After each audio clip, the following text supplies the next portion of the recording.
On December 16th, 2021, Five Nights at Freddy's Security Breach was released to the public. The game was released with expectations that were built up by the honestly amazing trailers.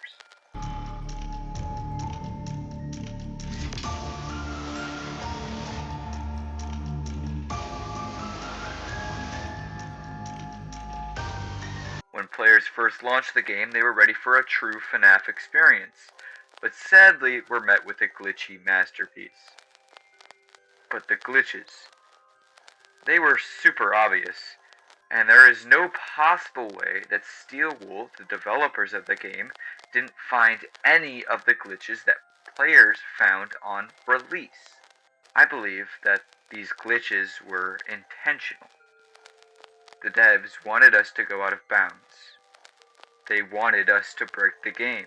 Why? Because they weren't the ones in control. He was the one in control. And he needed to be free.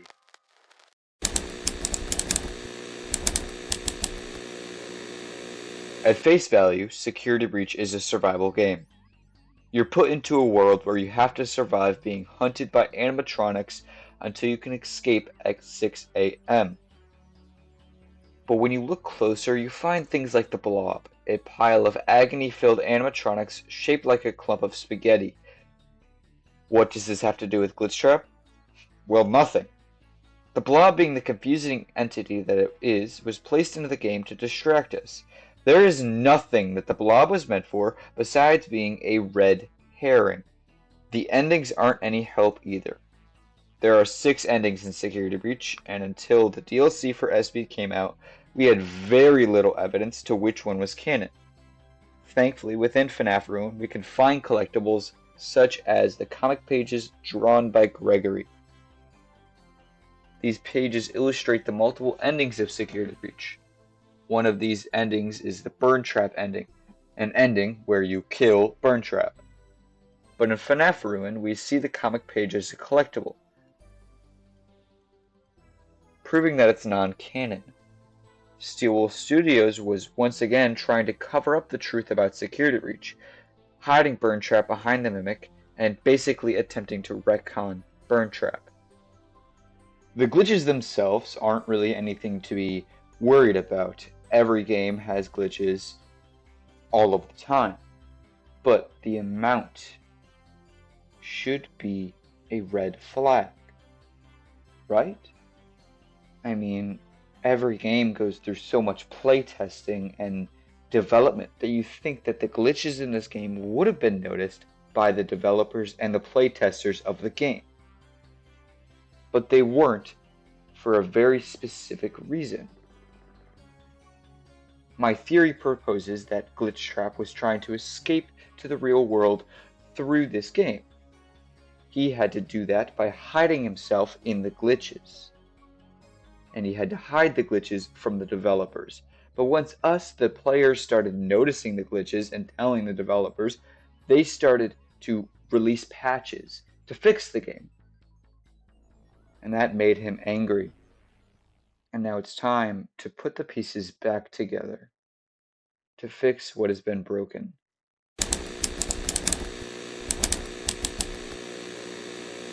This game studio released a product with such obvious flaws.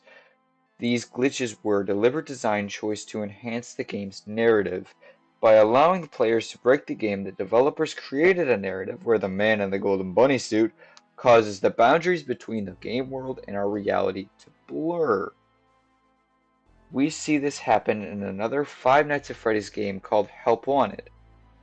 In this game, the player character gets replaced by Glitchtrap, which in turn creates Vanny, the antagonist of FNAF's Security Breach. These glitches could symbolize his influence, making the player's experience more immersive and unsettling. Again, we see this in Help Wanted, a game where you are tasked to collect 16 glitching tapes hidden throughout the game.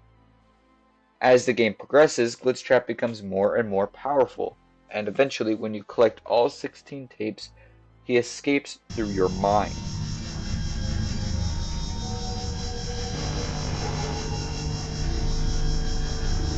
The Blob's inclusion in Security Breach serves as a distraction from the main narrative.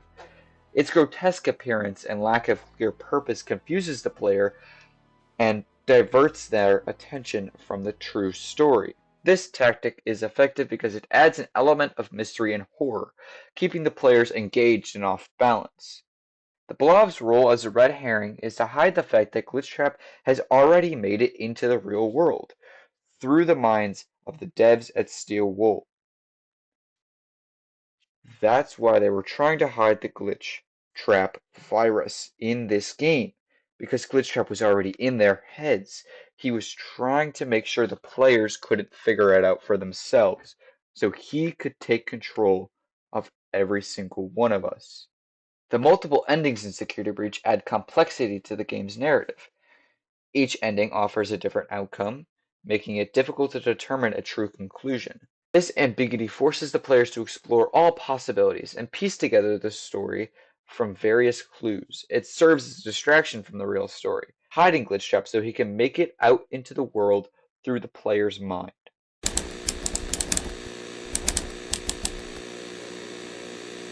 Five Nights at Freddy's Security Breach is more than just a survival horror game. Its intentional glitches, misleading elements like the Blob, and multiple endings create a complex and immersive experience that challenges the player to uncover the true narrative. Kind of. All of the secret lore hidden things like the post-it room, or the Blob itself having FNAF 1 style animatronics inside it, are what the players assume is the real story. But secretly, it's Glitchtrap trying to escape, and by breaking Security Breach, players slowly become more and more corrupted, and if you break the game enough, he'll start to influence you, causing you to become obsessed with his murderous past. And you'll start making jokes about kids losing their lives in pizzerias. You'll buy FNAF merch. You'll watch YouTubers play the games. You'll make videos about the games. You'll make an overly complicated and confusing documentary about this game. I figured it out. All I have to do is delete the game.